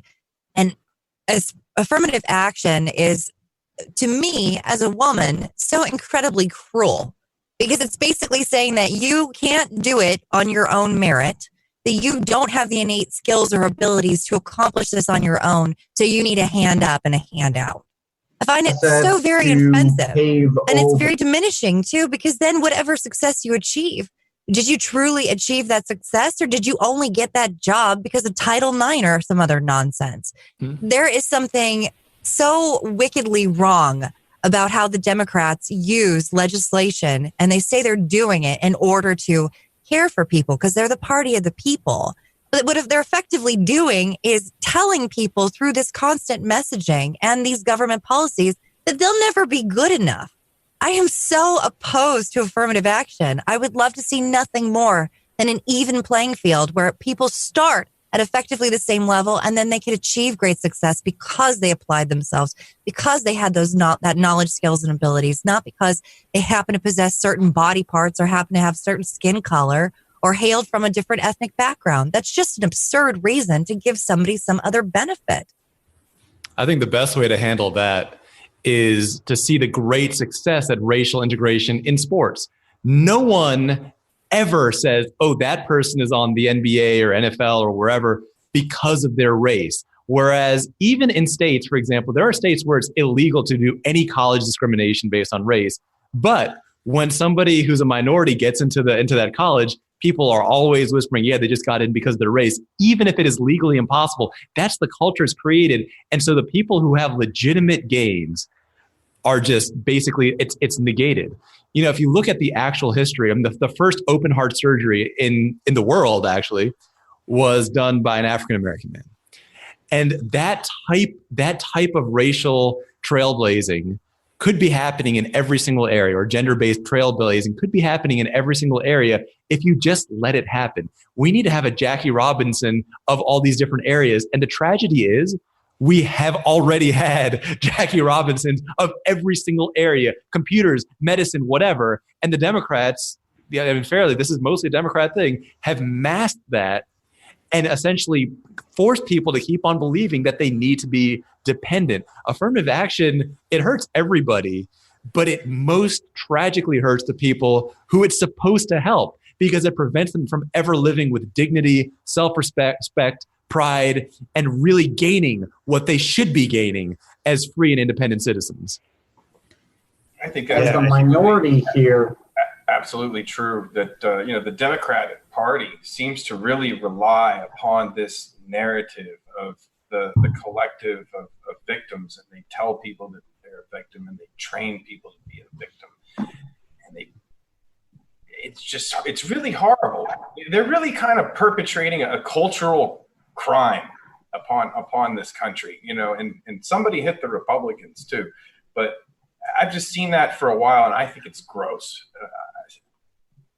If you take like any aspect of anybody's life, there's somebody better than you at probably a million things, right? I mean, nobody's the best at everything. So what's interesting about like any of these programs, whether it's welfare or affirmative action or any of these, is you can pick literally any person in the entire country and you can say your life would be so much better if government would do something for you and lift you up because you're not as good as everybody else. So they're really putting everybody down by this. And it's really a shame because you don't get to you get to focus on what you don't have, and it starts making you feel like less of a person instead of saying, this is what you're really good at. You should focus on this and you should get ahead on that. And we need somebody to tell us this. Like I hear so many times like, oh yeah, whether myself or somebody else, oh yeah, well, they were lucky because they were born into a good family. They were born around somebody that, maybe they didn't have much growing up, but at least they had somebody inspiring them and motivating them and telling them all these things. That's actually really true. That helps somebody become successful. You need to constantly, reassure people like, hey, you might not be good at everything, but you just need to find what you're good at. And that's not really government's role. And of course, government is really bad at it. What they're really good at is getting everybody dependent on them. And this is what the Democrats do a lot. They find, everything like, whether it's your race, whether it's the city you're born in, anything, they can find something to make you feel inadequate and tell you, hey, just vote for us and we'll control everything because that's ultimately what they want, but we'll control it in your benefit. And that's where they screw everybody over. And of course, they do it in the name of taxes. Well, look at how the Republicans have been playing everybody on guns. Look at this. Bump stocks, silencers. Wasn't even really an issue under Obama, but Trump is somehow getting away with this. How is that? And why are Republicans still like clinging to this lie that the Republican Party is pro Second Amendment? It's what they're blindly following their parties. They always say that the other person is going to beat you up more than I will. So stick with me because I'm going to only break some of your bones. They're going to break even more of your bones. It's just the abuse. It's psychological abuse that the GOP is doing to Republican voters, most of whom are actually great and decent people. The two-party system in itself is a choice between two different types of crap sandwich. You can get yourself your pig sandwich or your bull sandwich, and they may be both GMO-free, free-range fed, but you're still having to eat a crap sandwich either way about it. And I think that that's one of the things that the Libertarian Party can actually do. We are a party that puts the people's rights and interests above state and corporate privilege and interest. We do a follow-up, like a nice transition nod to what the Republicans do in regard to our beliefs in the free market and how we can actually limit government, which would overall decrease the overall tax base. That would make it to where corporations are more profitable as well as the people. We have a very good social atmosphere in regard to our policies as well. We want individual ownership and as well as individual rights.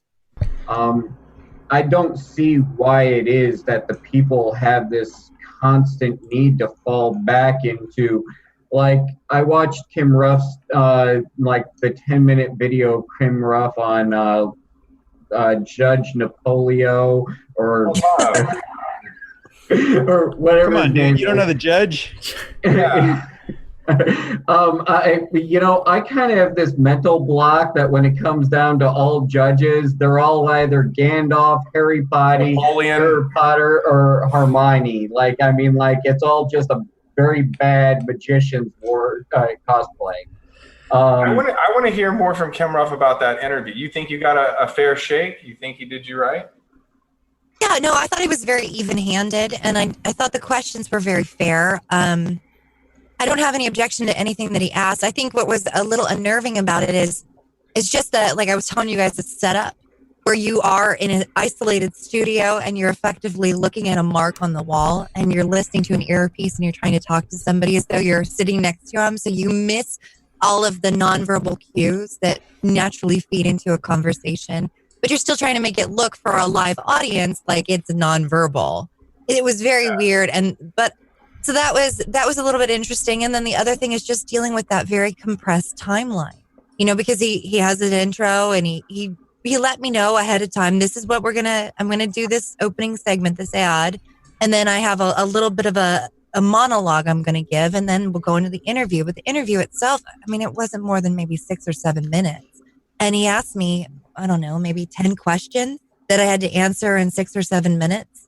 So that was very interesting. It was very interesting. Did you know the questions ahead of time? No, I had no idea what he was going to ask me. I kind of figured based on his monologue where he was going to take it, what direction he wanted to go in. But no, I didn't realize, I didn't know what he was going to ask. I thought he was going to ask me more about the Mueller report and what my opinion is on whether or not Trump should be impeached. So I read that whole goddamn thing, prepping for it. And I was like, come on. As you get to the higher the profile the interview is, the shorter it's going to be and the more just brutally fast. And you're just like, what was that? The whole thing? Right. I got to tell you guys this story because it'll crack you up. I think I told Arvin this on Saturday, but years ago, the Goldwater Institute here in Arizona had filed a lawsuit against the city of Glendale against crony capitalism. They had effectively offered subsidies to the Phoenix Coyotes to keep their stadium here. So the Goldwater Institute filed a lawsuit against them for doing so. And they needed plaintiffs, and being part of the Libertarian Party and vehemently opposed to corporatism, I signed on as a plaintiff because I was then a resident of that city. And I was the only person of like the 5 plaintiffs that they're like, okay, you're young and female. You should be the one interviewed by the media. So the media came to my house. They talked to me for like 30 minutes. And the only segment they used is me going, well, you see, taxes are bad. That was it. And I'm like, oh, come on. I had a whole great argument. I explained to you why corporatism is wrong. And all you get is taxes are bad. Like, oh my God. Didn't even say theft. No, I didn't even. Well, we weren't doing that thing at that time. This was like way back in 2009 or so. So, yeah. I'm pretty sure he wants that clip. Right. Daniel's got copyright on that now. I actually went to the patent office and he's got that trademarked. So I owe him like a nickel. Everybody owes him a nickel every time they say it. It's bad. You know what? I'll get it for you. We'll just do taxes are, and then you can shop in theft or something, Taxes are gross and weird, right? Right, Arvin? There is one. Amen to that, Odie. Amen to that. I know we only have a couple of minutes left to the open segment, but I had 2 people kind of talk about a similar subject, and these are under comments. They weren't asked directly as questions, but I think it would be great to get your guys' perspective on both of them. This is from Amanda and Christina, and they're going through similar situations. One of them I guess both of them were foster, or one of them was a foster parent, met a kid, wanted to adopt it, and has to wait a year before she can adopt it, is waiting the year-long period after she has farmed up the money. I have another one who wants to adopt, but can't farm up the money, so she's looking into foster parenting first. What message would you have? And I mean, I don't know if you can, but keep it in like 30 seconds range. But what would the message be to people like Christina and Amanda who are having problems with both the timeline and the expense of trying to adopt a child that they've met and have fallen in love with? With a free market clearinghouse, it should be essentially instantaneous. It should also not be very expensive. So that's one thing. The other thing, though, is if you don't have the money yet to whatever that amount of money is, you should really think very carefully before raising a kid that you can't afford. Even if you adopt a kid, I still believe that using welfare schools, government schools, all that is still morally wrong. And you want to set the best moral standard, the best moral example you can for anybody that you look after, whether a biological or an adopted child. I don't know what are we waiting? What is she wait? What are we waiting for? A year? What takes a year?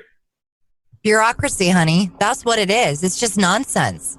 It's no other reason. It's not like they're.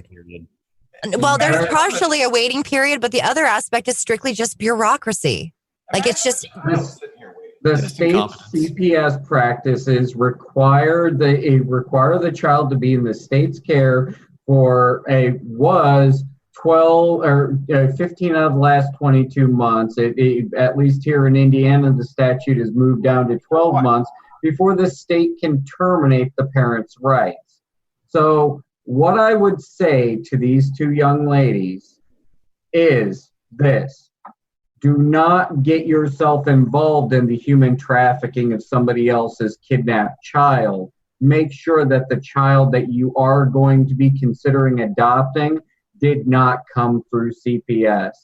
We need to starve out CPS and the state as well. We cannot continue contributing to the human trafficking of people's children and financing the greed and corruption of the state government.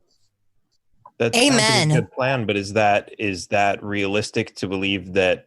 If good people aren't adopting, that bad people are not going to have more to choose from, more to adopt, and do what they will. I don't know if that's. We definitely need to get rid of the system, but that's something to consider. Yeah, but here in Arizona, just have kids and abuse them. That's absolutely true too. Here in Arizona, we have quite possibly the worst CPS. We call it the Department of Child Services. It's DCS here. And they really do actually take kids from people on the most specious of arguments, the flimsiest of grounds. And they will keep them for a certain period of time so that those parental rights are terminated. Because the argument will be made, well, if our child's been in our custody for 9 to 12 months, then they're no longer emotionally attached to their parents. Therefore, it's not healthy for them to return to that previous environment. And they are in turn given to other families. It's terrifying what they do. A dear friend of mine out here is an advocate for families that have been victimized by DCS. I don't believe that crappy people are going to somehow fill in and take those kids through the foster system. I think if we actually understood how jacked up it is and we stopped feeding into it and focus strictly on private adoption, we would starve the beast. Mm-hmm. Amen. Also, I've seen so many people that the DPS comes to their house with a police officer and they look threatening and they say yeah, we need to come in and we need to see your child. And too many people just don't ask, do you have a warrant? They can't come into your house unless they're like vampires, unless you invite them in. And don't, unless they have warrants. That's inaccurate. And it happens all across the United States where CPS will actually privately contract with your county sheriffs and actually go and break and enter into your home without a warrant. They know that they don't have the warrant. They know that they don't have that they're breaking the law, and they will still do it and kidnap your child. I am a father. The reason why I'm in the family rights activist is because my youngest son, was in state's custody for 20 months. I lost my job fighting to get my son out of the state's custody. I lost everything fighting to get my son out of the state's custody, not because of something that I did. I was the non-offending parent. They fraudulently claimed that I committed child neglect because I didn't prevent his mother, who I was not with, from committing physical harm against him. And then they returned him to her while she was under investigation for another child abuse allegation. This has been a pattern of my child's life for the entirety of his 7 years of life at this point. And I'm the one that I've fought to get custody modified to me, but they refused to do so. So yes, I can tell you firsthand that when my child came out of that 20 months of state custody, being shuffled back and forth between the different places, being placed into a therapist agency that actually conspired through email with the judge and what we here in Indiana call a Department of Child Services to make up a false story to alienate me from my child for 202 days. they will commit perjury, they will commit fraud, they will kidnap your children, they will hold your children for the ransom so they can get those federal dollars that are being mismanaged through your Social Security trust funds. The state is the biggest child welfare abuser, or the biggest Social Security. These laws are on the state level, right? The majority of all these laws are on each independent state, or these are federal laws? It's both. No, these stem from the Social Security Act of 1974 as amended today. They're dispersed per the federal level from the Health and Human Services out to the state's agencies through in the form of block grants. Yep. The CPS, the child support collection agencies, at least here in Indiana, the child support collection agencies are a division of the county prosecuting attorney. The county prosecuting attorney is getting massive amounts of federal funds through those block grants that are coming out to this state. And these, at least the DCS in Indiana in 2017 alone cost this taxpayers $1.2 billion. And that was the year that my son was in the state's custody. I did want to, I love your guys' comments on this. We do have to get wrapping up here. I hate to wrap it up, especially when it's such a personal story, but the time demands and Facebook cuts me off after 2 hours. So let's do this. Closing statements about social issues, and let's start with Daniel Behrman. 3 minutes on all these, by the way. 3 minutes. Go ahead. I don't have much to say other than taxation is theft. Like a lot of these, a lot of politicians come to us and they tell us, hey, we're going to make your life better. We're going to vote for us and we're going to do something that's going to make your life so much better. We're going to give you jobs. We're going to give you welfare. We're going to give you whatever they're going to give you. We're going to give you equality. They just sell you all this wonderful stuff. But the reality is all they're doing is there's free cheese and a mousetrap. They're tricking you into voting them back into power so that they can take something and control your life in some other way. That's all they're doing.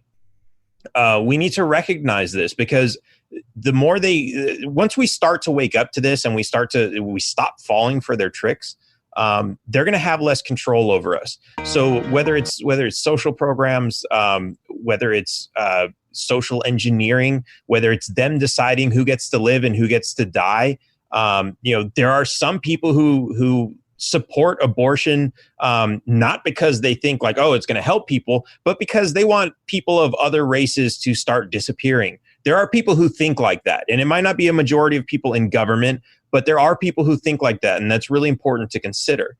When people say they are for abortion or against abortion, they have all kinds of reasons. Some people say it's because of taxes, and some people say it's because of one reason, and really they feel it's because of another reason. We really need to understand this. Also, it's really interesting to see that, like, while a lot of people think like, hey, we need to take care of people and we need all these social welfare programs, there was, I think it was New Hampshire or Vermont, that had a welfare program. And instead of saying, hey, we're going to drug test all these people like they did in Florida, what they said was, if you're able-bodied and you're receiving welfare, what we're going to do is we're going to ask you to do some amount of community service in exchange for this money. What happened was 80% of those people dropped off the program and said, hey, if I'm going to work for money, I might as well go get a real job and earn some real money instead of these little pennies that you're giving me. So it's, when you create these programs and you give people an easy way to get stuff, it lowers your value, because just like these people saw, they were receiving a little bit of money, but their lives were kind of miserable because they were getting the bare minimum, because they weren't putting any effort into it. But then once they had that incentive to be lazy taken away, they actually went and empowered their own lives, and they have better lives now because of it. So I know a lot of people are struggling right now. I know it's your cost of living is difficult to get by. Just remember, all of these things are taxes. Taxes are the reason your rent is so high. Taxes are the reason it's so expensive to get food in some cities. Taxes are the reason transportation is so expensive to get to a decent job. this is all government taxes. We need to get rid of all these taxes, and a lot of these problems are really going to start solving themselves. Taxation is theft, and check out Behrman2020.com. Awesome. Thank you, Daniel. It's not a conversation about social issues unless we finish talking about taxation, right? Let's move along to Arvin Vohra. I'm going to break every rule in debate by starting my closing statement with a quote from a competitor. Kim Ruff once, and by once I mean a few minutes ago, said that we should all be able to agree that you shouldn't, unless you're a total sociopath, that you shouldn't kill people or kidnap them or steal from them. And I think that's really the basis of any kind of social or political morality. Today, our social issues have become a distraction from the fundamental social issue. And this fundamental social issue is, what does it mean to live a moral life? What does it mean to live a life where you're not stealing from somebody, where you're not killing somebody, where you're not kidnapping them? And to me, it means a few things. When it comes to parenting, it means providing. If you're a parent, it is your job to provide. It is not your job to have the government steal from somebody else to provide for you. And every single parent has the ability to choose either homeschooling or free market education. Over the last few years, I've had the blessing of having so many people first spend a few months yelling and screaming at me, but of that, a pretty significant percentage has then changed and tried homeschooling. And not only has that improved their lives, it saved their kids from the worst type of education that could possibly exist. So many people have made those changes because of people, of people like the ones who are here today, people like me, people like all you guys who have kept at it, who have said, listen, you can do better than that. And every one of them, just like the people that Dan just mentioned, every one of those people who went away from the welfare system and to the system of dignity and providing, they're happier for it, and certainly their kids are happier for it. When we come to that larger level, when it comes to the idea that you shouldn't kill people, yeah, you shouldn't kill people. And that's why I've so strongly advocated for young men and women to refuse to enlist in the military, to refuse to be part of the police, to refuse to be part of state-sanctioned murder, because the state saying murder is okay doesn't make it okay. State-sanctioned death penalty, killing somebody via the death penalty who didn't do anything is wrong, even when the state said it was okay to do. And the state sending you to kill civilians overseas who didn't do anything is also wrong. Both of those are equally wrong. When it comes to kidnapping, don't join the police. Don't be there. If there's no one who's in the police, then there won't be a police state. We won't be kidnapping other people if we simply make those moral choices. The moral choices we need to make come down to one moral choice. Refuse to be part of the state. Do not engage in government schooling. Do not join the military. Do not use any state resources when you can use private ones instead. The biggest successes in the libertarian movement have been people voluntarily choosing to not join the state. And if you want to do that, please do. And if you want to help other people discover that choice, please join my campaign at votevohra.com.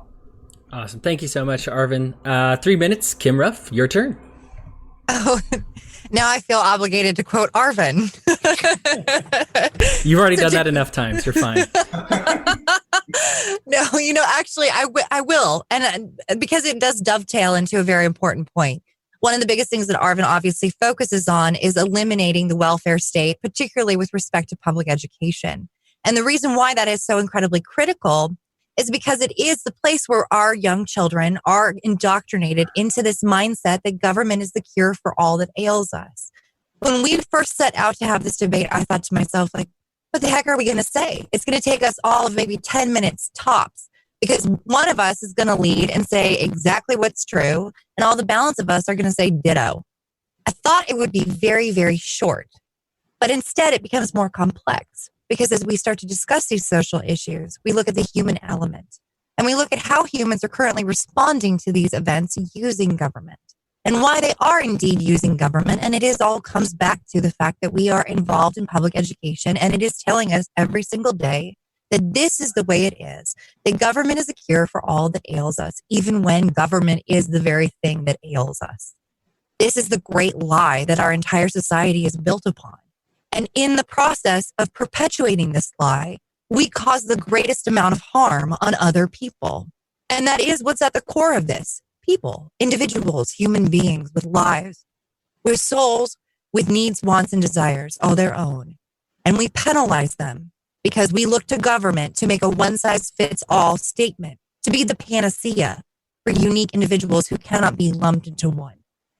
We were in Ohio this past weekend, Arvin, Chris Marks, and I, and my friend Sarah Stewart, she's a sex worker advocate, and one of the things that she discussed was about mitigating harm. It's about harm management, harm reduction. When she talks about sex worker advocacy, she recognizes that a lot of people conflate sex worker rights with somehow making sex trafficking possible.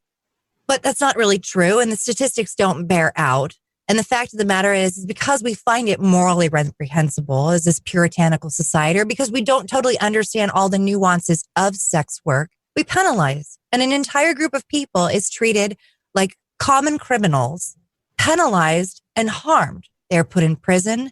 They have their property taken from them. They have their lives destroyed. And why? Because once again, we're using government to make decisions about how individuals should run their lives. And that's really what it boils down to. We need to stop looking to government to tell us who to be and who we are and what makes us wonderful and why we should go that way and not the other. And instead find our own path to bliss. There is no one size fits all. Every man has their journey, and our journey begins and ends with freedom. My name is Kim Ruff. I'm running for president. You can learn more about me at ruffphillips2020.com. 3 minutes on the button. Thank you so much. Let's put another 3 minutes on the clock. Benjamin Lettery, let's have your closing statement.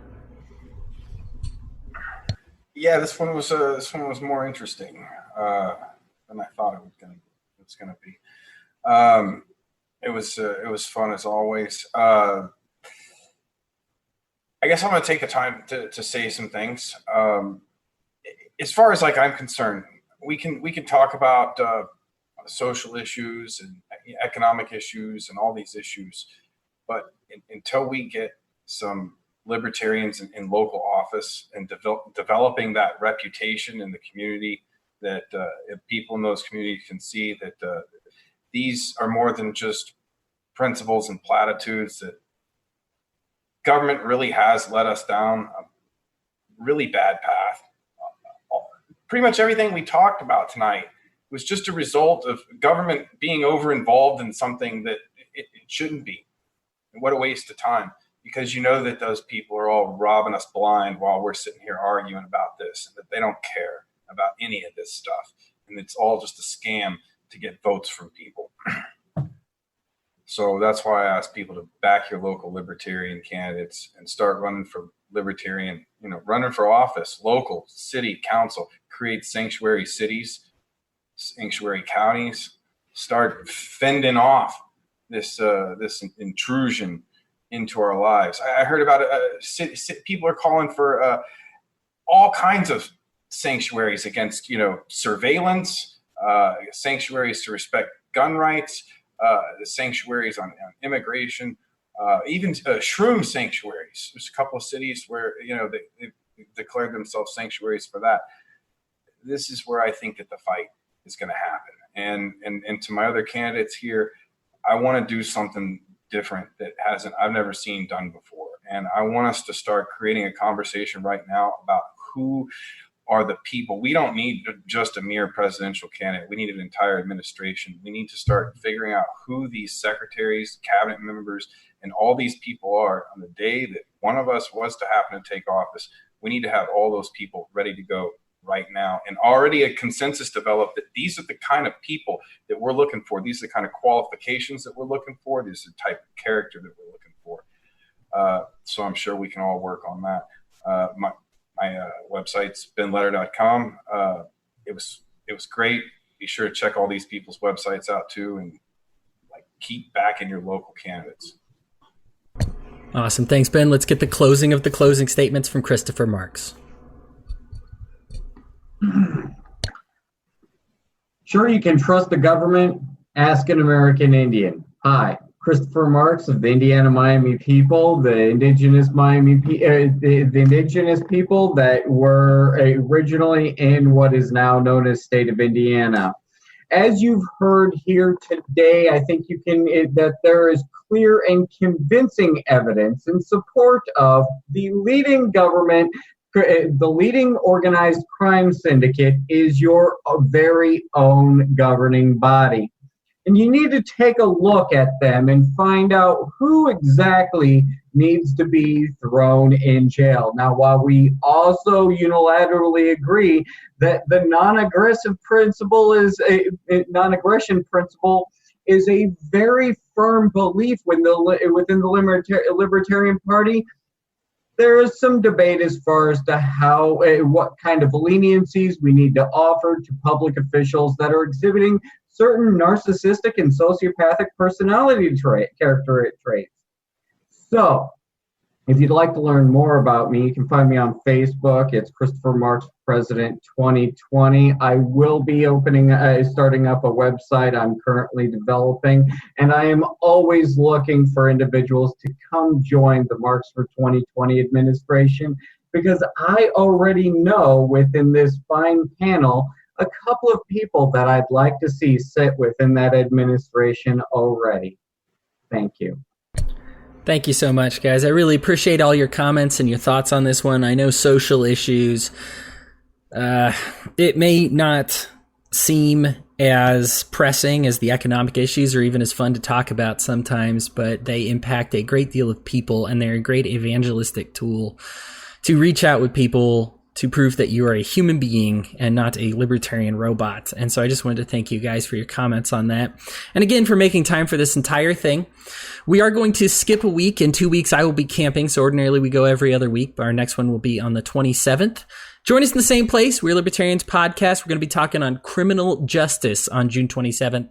Same time, same place. You know where to do it. Again, candidates, thank you so much. And everybody else, just keep fueling the fires of liberty.